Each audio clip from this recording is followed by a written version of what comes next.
ಆಕಾಶ ಭೂಮಿಗಳ ಒಂದು ಮಾಡಿ ನಿಂತ ನಿನ್ನ ಈ ಆಕಾರವೇನು?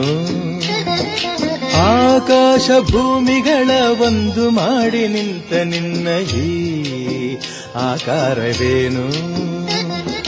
ಕಣ್ಣುಗಳ ಕೋರೈಸುವ ಕಾಂತಿ ಚೆಲ್ಲುವ ಈ ಭವ್ಯ ರೂಪವೇನು?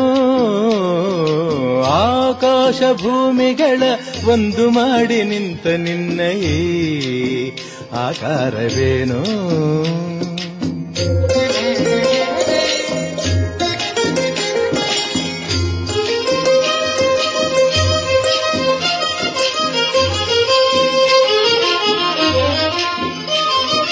ನೋಡುವ ಬಗೆ ಹೇಗೆ ನಿನ್ನ, ಬೇಡುವ ಬಗೆ ಹೇಗೆ ನಿನ್ನ, ಪಾದ ಹುಡುಕಲಾರೆ ಹನುಮ ಮೊಗವ ಕಾಣಲಾರೆ.